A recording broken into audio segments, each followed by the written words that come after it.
বাংলাদেশ মার্কেটে ১০ থেকে ১২,০০০ টাকা রেঞ্জের স্মার্টফোনের বড় রকমের একটা চাহিদা রয়েছে। অনেকেই আপনারা এই বাজেটে স্মার্টফোন কিনেন।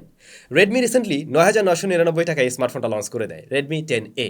তবে এর আরও একটি ভ্যারিয়েন্ট রয়েছে ৪৬৪ জিবি, যা আপনারা ১২,০০০ টাকায় পেয়ে যাবেন।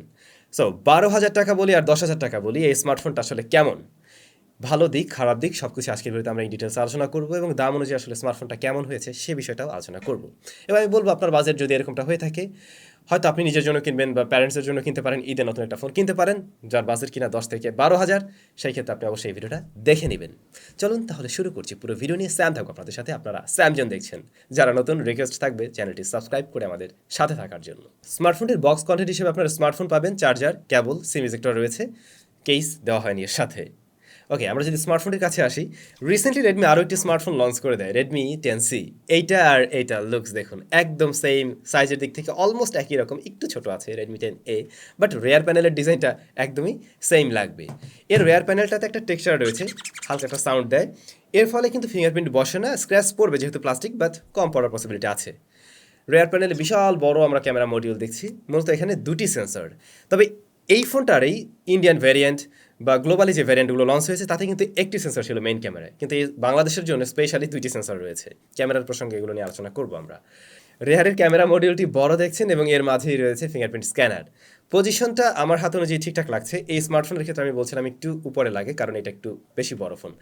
সো এইটার পজিশনটা একদমই ঠিকঠাক আমি বলবো, এবং এটা বেশ অ্যাকুরেট। অ্যানিমেশন ডিলে আছে, বেশ দ্রুত আনলক করে, বাট একটু অ্যানিমেশন দিলে আছে। পোর্টস অ্যান্ড বাটনের রাইট সাইডে হোম বাটন, তার উপরে ভলিউম রকার, এবং এর পজিশন আমি মনে করি ঠিক আছে। উপরে 3.5mm হেডফোন জ্যাক, লেফট সাইডে সিম কার্ড স্লট, নিচে micro USB port, primary microphone এবং স্পিকার গ্রিল। স্মার্টফোনটিতে সেকেন্ডারি নয়েজ ক্যান্সেলেশন মাইক নেই, আসলে এই বাজেটের খুব কমেই দেখা যায়, বাট থাকলে ভালো হতো আর কি অ্যাটলিস্ট। তবে ইউএসবি টাইপ সি, এই জিনিসটা আমি মিস করছি। আমার মনে হয় প্রত্যেকটা কোম্পানিরই এই জায়গাটাতে এখন এই প্র্যাকটিসটা নিয়ে আসা উচিত।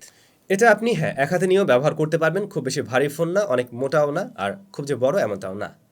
স্মার্টফোনটার ডিসপ্লে সাইজ 6.53 ইঞ্চ, যা HD+ রেজলিউশনের, এবং এটা IPS LCD panel, regular refresh রেটের, 269 এর PPI। ডিসপ্লের চিন বেজেল বলা যায় এই বাজেটের অন্যান্য স্মার্টফোনগুলোর মতো একদমই অ্যাভারেজ ছিল। ডিসপ্লের টপে থাকছে ওয়াটার ড্রপ নস। এই ডিসপ্লেকে কী দিয়ে প্রোটেকশন করা হয়েছে সে ব্যাপারটা আমি শিওর না। গ্লাস প্রোটেক্টর মাস্ট আপনি ব্যবহার করবেন। কালার রিপ্রোডাকশন এর থেকে আমরা ভালো পেয়েছি। ব্রাইটনেস নিয়ে বলতে গেলে ইনডোর বা শ্যাডো এরিয়াতে ঠিকঠাক রেজাল্ট করলেও একদম ডিরেক্ট সানলাইটে কিছুটা স্ট্রাগল করে। টাচ রেসপন্স এই ডিসপ্লে থেকেও আমরা ভালো পেয়েছি, কোনো ধরনের ল্যাটেন্সি নেই, কোনো ধরনের মিসম্যাচ করতে দেখিনি। যা মনে হয় ১০ থেকে ১২,০০০ টাকা রেঞ্জের ফোন কিনে অনেকেই প্রচুর পরিমাণে ভিডিও টেরও দেখেন, তাদের মনে হয় এই ডিসপ্লেটা ভালো লাগবে। ডিসপ্লের কালার রিপ্রোডাকশন যেহেতু ভালো পেয়েছি, সাইড থেকেও নেগেটিভিটি পাইনি, এবং ডিসপ্লের সাইজ 6.53 ইঞ্চ, তো সব মিলে এটা ভালো লাগার কাতারে থাকবে বলে আশা করা যায়। পারফরমেন্স সেকশনে আমরা দেখতে পাই স্মার্টফোনটিতে মিডিয়াটেক হেলিও Z25 রয়েছে। গ্রাফিক্স সেকশনে পাওয়ার করছে পাওয়ার VR Z8320। এটা দুইটি ভ্যারিয়েন্টে বাংলাদেশ মার্কেটে লঞ্চ হয়েছে, 232 এবং 464 জিবি। 232-এর দামটাই হলো গিয়ে ৯,৯৯৯ টাকা। আমি এখানেই বলবো, আসলে এই দামে 3 জিবি র্যাম হলে জিনিসটা একদম পারফেক্ট হয়ে যেত। সো আমি এখানে একটু র্যামটা কম পাচ্ছি, 4 জিবি র্যাম, ওটা ঠিক আছে। সাধারণত আমরা ৯-১০ হাজার টাকার যে স্মার্টফোনগুলো কিনি তা দিয়ে কী বা করা যায়, বা কতটুকু আমাদের এক্সপেকটেশন থাকে রেগুলার কাজবাজ ডে টু ডে ইউজ করার জন্যই, তো সেই কাজগুলো এই প্রসেসরটা হ্যান্ডেল করতে পারছিল। অ্যাপ ওপেন ক্লোজ টাইম আমি ডিসেন্ট বলবো, এই বাজেটের অন্যান্য স্মার্টফোনের মতো সেম পারফরমেন্স করছে বলা যায়। আমরা বড় কোনো ধরনের ল্যাগ পাইনি, এর ইউআই এর মাঝেও কোনো সমস্যা পাইনি। বাই দ্য ওয়ে, এটা রান করছে অ্যান্ড্রয়েড 11 দিয়ে, MIUI 12.5 রয়েছে। তো MIUI এর মাঝেও আমরা এখন পর্যন্ত এই স্মার্টফোনে কোনো ধরনের বাগের দেখা পাইনি। হ্যাঁ, কিছু ব্লোটার রয়েছে, কম দামি ফোন হিসাব বিবেচনায় আমার মনে হয় Xiaomi ইচ্ছে করে একটু কম ব্লোটারই রেখেছে, এটা বেশ ভালো বিষয়। আপনি চাইলে আনইনস্টলও করতে পারবেন। এর বাইরে আমরা ইউআই এর মাঝে এখন পর্যন্ত কোনো সমস্যা দেখিনি। মাল্টিটাস্কিং নিয়ে বলতে গেলে, যেহেতু এটাতে মাত্র 2 জিবি র্যামই আমরা দেখছি, আপনি যদি 2 জিবি র্যামেরটা নেন সেই ক্ষেত্রে মাল্টিটাস্কিংয়ে খুব একটা ভালো রেজাল্ট পাবেন না। আপনি হয়তো 3-4টা অ্যাপ্লিকেশন নিয়ে কাজ করতে পারবেন অ্যাট এ টাইম, কিন্তু আপনি যদি মাল্টিটাস্কিং আর একটু বেটার রেজাল্ট পেতে চান তাহলে আমি বলবো এর 4 জিবি র্যাম ভ্যারিয়েন্ট আপনি চয়েস করতে পারেন, যেটার দাম ১২,০০০ টাকা। গেমিংয়ের প্রসঙ্গ আসলে মোটেই ভারী গেমিং করার মতো স্মার্টফোন এটা না। ১০-১২ হাজার টাকার স্মার্টফোন দিয়ে কী বা গেমিং করা যায়। তবে আপনি চাইলে ওই যে COD, Asphalt 9-এর মতো গেমগুলো প্লে করতে পারবেন। এই গেমগুলো আমরা প্লে করছিলাম, ইভেন আমরা পাবজিও প্লে করে দেখি, বাট সেটার রেজাল্ট আমরা খুব আহামরি পাইনি। আপনি যদি 4 জিবি র্যাম ভ্যারিয়েন্টে যান তাহলে কিছুটা বেটার রেজাল্ট পাবেন, বাট মাঝে মধ্যে আপনি অবশ্যই ল্যাগ করতে দেখবেন এবং ফ্রেম ড্রপ লক্ষণীয় হয়। তো আমার মনে হয় একেবারে বেসিক যে গেমগুলো রয়েছে সেগুলো চাইলে প্লে করতে পারবেন। আর মিডিয়াটেক হেলিও Z25 মোটেই ওই লেভেলের কোনো প্রসেসর না, বা গেমিং প্রসেসরও না। যদিও এই মুহূর্তে চিপ শর্টেজ চলছে, প্রসেসরের প্রচুর দাম, তারপরেও Xiaomi যদি এখানে আরেকটু ভালো প্রসেসর দিতে পারতো তাহলে এর পারফরমেন্স সেকশন থেকে আমরা আর কিছুটা বেটার রেজাল্ট পেতাম, এমনকি গেমিংয়েও আরেকটু বেটার রেজাল্ট দিত। শুরুতেই আমি যেমনটা বলছিলাম, বাংলাদেশের জন্য স্মার্টফোনটিতে স্পেশালি আরেকটি সেন্সর দেওয়া হয়েছে।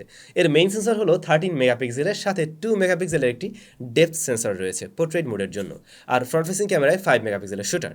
মেইন ক্যামেরা একটু ওয়ার্ম টোনের ছবি দেয়, কালারও কিছুটা বুস্ট করে, বিশেষ করে গ্রিন এবং orange colour, social media ready টাইপের ছবি যেমনটা আমরা বলি, কিছুটা ওরকম ছবি এটা দেয়।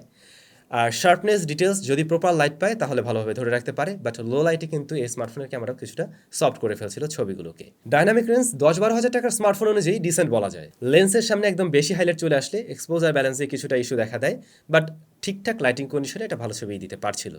ডেপথ সেন্সর রয়েছে, এজ ডিটেকশন ভালোই পেয়েছি, মেইন সাবজেক্টকে ভালো শার্পনেস ডিটেলসে রাখে, তবে কালারে কিছুটা শিপিং লক্ষ্য করা যায়। স্মার্টফোনের মেইন ক্যামেরায় আপনি ভিডিও রেকর্ড করতে পারবেন সর্বোচ্চ 1080p 30 fps-এ। ভিডিও কোয়ালিটি আমি ডিসেন্ট বলবো, স্টেডিভাবে শ্যুট করতে পারলে কাজে লাগানোর মতো ভিডিও পেয়ে যাবেন। ফ্রন্ট ফেসিং ক্যামেরায় আমরা দেখছিলাম 5 মেগাপিক্সেলের শুটার রয়েছে, যা প্রপার লাইটিং কন্ডিশনে শার্পনেস ডিটেলস ওকে লেভেলের ধরে রাখে। মেইন সাবজেক্টকে দেখলাম একটু ফর্সা করে দেয়, মানে স্কিন টোনটা একটু ব্রাইট করে দেয়, দেখতে খারাপ লাগে না। লো লাইটে একটু সফট হওয়ার প্রবণতা থাকে, বাট ওকে। 10,000 টাকার ফোন হিসেবে ক্যামেরা নিয়ে আমি মোটেই কমপ্লেন করছি না, বাট যখন আপনি 12,000 টাকা দিয়ে এর বড় ভ্যারিয়েন্ট কিনবেন, তখন ক্যামেরায় মার্কেটে আরও বেশ কিছু কম্পিটিশন রয়েছে। আমরা ব্যাটারি পাবো এই স্মার্টফোনে 5000 mAh এর, এবং বক্সে আপনি পেয়ে যাবেন 10 ওয়াটের চার্জার, যা দিয়ে এই মোবাইল ফোনকে ফুল চার্জ করতে আপনার সময় লেগে যাবে অলমোস্ট 3 ঘন্টার মতো, বাট ব্যাকআপ ভালো পাবেন। ব্যাকআপ পেয়ে যাবেন প্রায় 1.5 দিনের মতো। স্মার্টফোনটা খুব বেশি চার্জ বার্ন করে না, আপনি যদি একটু হেভি ইউজার হয়ে থাকেন একদিন অনায়াসে পার করতে পারছেন। লাউড স্পিকার হিসেবে বটমে একটি স্পিকারই থাকছে। ভলিউম লেভেল আমি ঠিকঠাক বলবো, ফুল ভলিউমেও আমাদের ডিভাইস থেকে আমরা কোনো ডিস্টরশন পাইনি, এবং সাউন্ড কোয়ালিটিও ভালো ছিল, বেশ ক্লিয়ার একটা সাউন্ড দিতে পারে। এর যে এয়ারপিসের সাউন্ড সেটাও ঠিকঠাক পেয়েছি, ইভেন আউটডোরে কথা বলে আমরা দেখলাম তাতেও সাউন্ড ঠিকঠাক দিতে পারছে। নেটওয়ার্ক রিসিপশন বোথ কানেকশন এই স্মার্টফোনে ঠিকঠাক ছিল, ওয়াইফাই নিয়ে কোনো ধরনের সমস্যা হয়নি। তো বলা যায় মোটামুটি এই ছিল স্মার্টফোনের বিষয়বস্তু। এবারে যদি আমরা দুইটা পার্ট আলাদা করে ফেলি, ল্যাকিংস এবং ভালো দিক, সেই ক্ষেত্রে আপনার বুঝতে মনে হয় আরেকটু সুবিধা হবে। প্রথমেই আসে এর 32GB ভ্যারিয়েন্টের বিষয়। যদি এখানে 2GB র্যামের বদলে 3GB র্যাম থাকতো তাহলে 10,000 টাকা আমি কোনো ধরনের কমপ্লেন করতাম না। আর 12,000 টাকাটা যদি 12,000 না হয়ে 11,500 হতো তাহলে বিষয়টা আরও জোস হতো। এরপরে আসে এই স্মার্টফোনের প্রসেসর। হ্যাঁ, প্রসেসরটা একটু ছোট মনে হয় যখন আমরা 12,000 দিয়ে কিনতে যাব, বাট এই মুহূর্তে প্রসেসরের মার্কেটের অবস্থা আমরা জানি, কিন্তু স্টিল একটু কম রয়েছে এখানে। তারপরে টাইপ সি, এই বিষয়টাও আমি স্মার্টফোনে মিস করছি। এবারে যদি ভালো বিষয়ে আসি, স্মার্টফোনটার ব্যাটারি ব্যাকআপ খুবই ভালো পেয়েছি। স্মার্টফোনটার ক্যামেরা ডিসেন্ট একটা পারফরমেন্স দিতে পারে। স্মার্টফোনটার ডিসপ্লেটা অবশ্যই রিকমেন্ড করার মতো ছিল, এবং এটার ইউআই এর মাঝে আমরা কোনো ধরনের প্রবলেম এখন পর্যন্ত পাইনি। সো এই বিষয়গুলো অবশ্যই ভালোর কাতারে থাকছে। বাকি ডিসিশনটা নিশ্চয়ই আপনারা নেবেন, তবে আপনাদেরও কি মতামত এই ফোন সম্বন্ধে সেটা জানাতে ভুলবেন না। ঈদে কে কে কিনছেন নতুন ফোন সেটা কমেন্ট করে জানাতে পারেন। সবাই অনেক বেশি ভালো থাকবেন, সুস্থ থাকবেন। নিশ্চয়ই আবারও দেখা হবে আপনাদের সাথে স্যামজনের নতুন ভিডিওতে। তারা